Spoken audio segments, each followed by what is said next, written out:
بندے کو ملے گا، دائمی گھر ملے گا جہاں وہ ہمیشہ رہے گا، اور وہ زندگی اس کی کبھی ختم نہیں ہوگی۔ اس ابدی گھر کی بنیاد بھی دنیا کے گھر پر ہے۔ انسان دنیا کے اندر جو مکان تعمیر کرتا ہے، اگر ایک عالی شان محل بندہ تعمیر کرتا ہے لیکن حرام پیسے سے قبضہ کی ہوئی زمین پر، غصب کی ہوئی زمین پر، یا ناحق کسی کی زمین چھین کر اس پر مکان بناتا ہے، تو یہ عالی شان محل اس کے لیے دنیا میں ہے، آخرت میں اس کے لیے کچھ نہیں ہوگا۔ انسان دنیا کے اندر ایک جھونپڑی بھی بنائے لیکن حلال پیسے سے بنائے، اس کے اندر ایک ایک تن کا حلال پیسے سے لگا ہو، تو آخرت کے اندر اس کے لیے جو گھر اللہ نے ابدی نعمت کے طور پہ تیار کیا، اس کا وہ تصور بھی نہیں کر سکتا۔ تو فرمایا گھر کے اندر پہلی بنیادی بات یہ ہے کہ گھر کے اندر جو اینٹ ہے، جو مٹیریل ہے، نبی علیہ السلام نے فرمایا اس کی بنیاد حلال مال پر ہونی چاہیے۔ دوسرا فرمایا کہ گھر جب حلال مال سے بن گیا تو گھر کے افراد، اس کے اندر جو گھر کی خاتون ہوتی ہے، اس کا بنیادی کردار ہوتا ہے، اس نے تربیت کرنی ہے، اس کی آغوش میں بچوں نے پلنا ہے، وہ گھر کی ایک نگران کی حیثیت سے، نگہبان کی حیثیت سے گھر کو چلاتی ہے۔ تو اس حوالے سے بھی نبی علیہ السلام نے ارشاد فرمایا، تعلیم یہ دی کہ گھر صرف دیواروں کا نام نہیں ہے، گھر صرف تسی ادھے لوگ سو رہے ہو اور میں دیکھ رہا ہوں، آپ توجہ فرمائیں، بڑی محنت سے تیاری ہوتی ہے تو مواد ضائع نہیں ہونا چاہیے، تھوڑا سا ذرا توجہ فرما کر اس کو سنیں بات کو، اور میں بڑی اہم باتیں کر رہا ہوں اور سوچ سمجھ کے یہ موضوع منتخب کیا ہے۔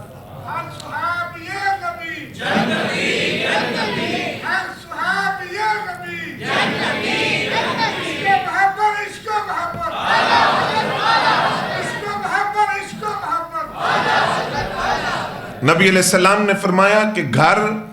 ایک تو ہے اس کی بنیاد، اور دوسرا اس کے افراد کے والے سے نبی علیہ السلام کے ارشاد گرامی، حضرت عبداللہ ابن عمر اس کے راوی ہیں،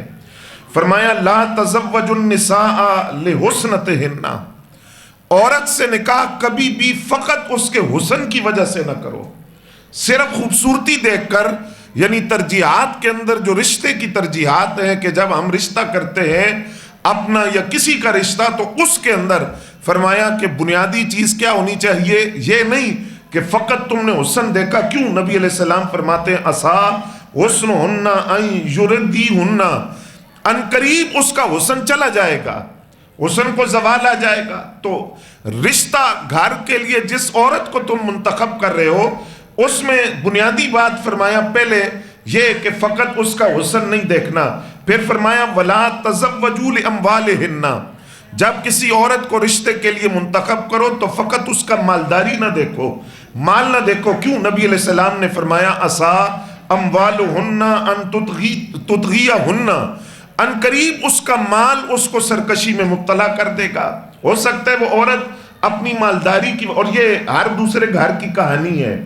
کہ جو عورت مالی طور پر، اکثر ایسا ہوتا ہے جو مالی طور پر مضبوط ہو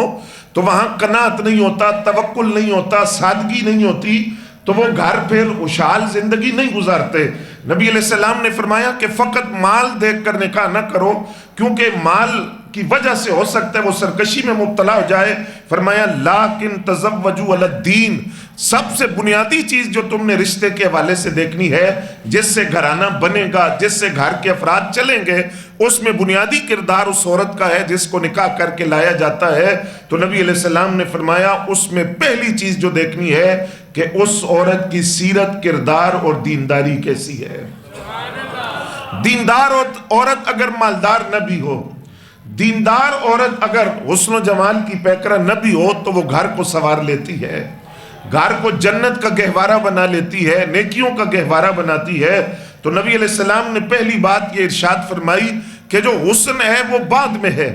پہلے مال بھی بعد میں ہے، پہلے اس کی دینداری کو دیکھو، کیونکہ گھر کا نظام اس عورت نے چلانا ہے۔ تو اب وہ عورت گھر کا نظام جب دیندار عورت چلائے گی اور اس کی آغوش میں وہ پرورش اولاد پائے گی، تو نبی علیہ السلام نے فرمایا کہ وہ گھر جو ہے وہ جنت کا گہوارہ بن جائے گا۔ پھر نبی علیہ السلام نے فرمایا زوجتن مؤمنتن،